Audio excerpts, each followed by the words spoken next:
اما بعد فاعوذ باللہ من الشیطان الرجیم بسم اللہ الرحمن الرحیم بستی سے بلندی کی طرف پرواز کرتی ہوں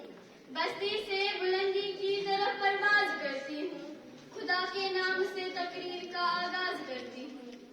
جناب صدر محترم اساتذہ کرام اور میرے عزیز ساتھیوں السلام علیکم آج مجھے جس موضوع پر لب کشائی کرنے کا موقع ملا ہے اس کا عنوان ہے بحیثیت محسن انسانیت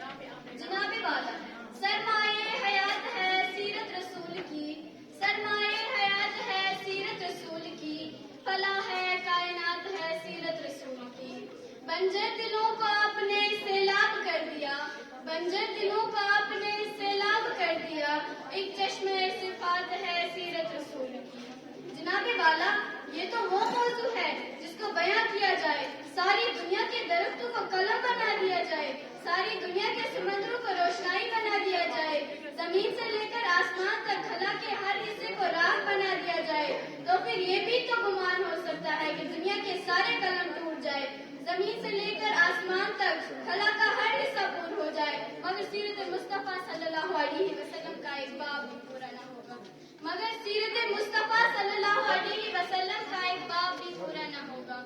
ہو گئی زندگیاں ختم قلم ٹوٹ گئے ہو گئی زندگیاں ختم قلم ٹوٹ گئے پر تیرے اوصاف کا ایک باب بھی پورا نہ ہوا جناب صدر حضور کی آمد سے پہلے عرب میں جہالت کا دور دورہ تھا انسانی قدریں ناپید تھی انسانی تعصب عروج پر تھا ہم لڑکیوں کو پیدا ہوتے ہی زندہ دفنایا جاتا تھا کہیں پانی پینے پلانے پر چڑھا اور کہیں گھوڑے آگے دوڑانے پر چڑھا یوں ہی روز ہوتی تھی تکرار ان میں یوں ہی روز چلتی تھی تلوار ان میں تو پھر رحمت خدا بندی کو جوش آتا ہے تو پھر رحمت خدا بندی کو جوش آتا ہے تو وہ انسانوں کو ظلم و جبر سے نکالنے کے لیے ان کے دکھوں کا مداوع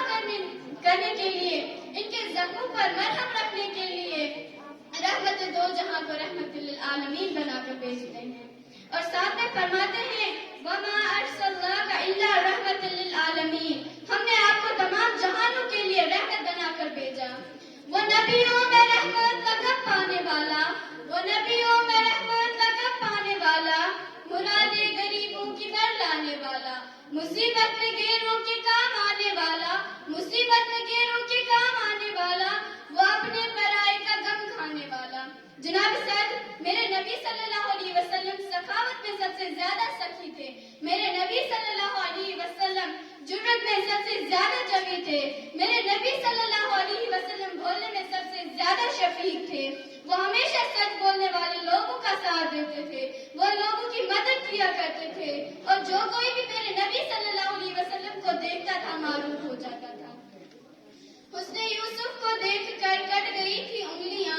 حسن یوسف کو دیکھ کر کٹ گئی تھی انگلیاں لاکھوں نے جان دے دی میرے مصطفیٰ کے واسطے اور ایک نعت لکھنے والے نے کیا خوب لکھا ہے کہ اب میری نگاہوں میں جچتا نہیں کوئی کہ اب میری نگاہوں میں جچتا نہیں کوئی جیسے تھے میرے سرکار ویسا نہیں کوئی تم سا ہی تو آنکھ نے دیکھا نہیں کوئی تم سا ہی تو آنکھ نے دیکھا نہیں کوئی یہ شان لطافت ہے کہ سایہ نہیں کوئی اے سر پہ نظر دیکھ مگر دیکھ ادب سے اے سر پہ نظر دیکھ مگر دیکھ ادب سے سرکار کا جلوہ ہے تماشا نہیں کوئی جناب صدر آخر میں بس یہی کہنا چاہوں گی کہ میرے نبی کے نقش قدم پر چلو میرے نبی صلی اللہ علیہ وسلم کے نقش قدم پر چلو تو بات بنے نہ صرف نبی کی یاد بنانے سے تو کچھ نہیں ملتا تو میں یہ کیوں نہ کہوں نقش قدم نبی کے ہیں جنت کے راستے نقش قدم نبی کے ہیں جنت کے راستے اللہ سے ملاتے ہیں سنت کے راستے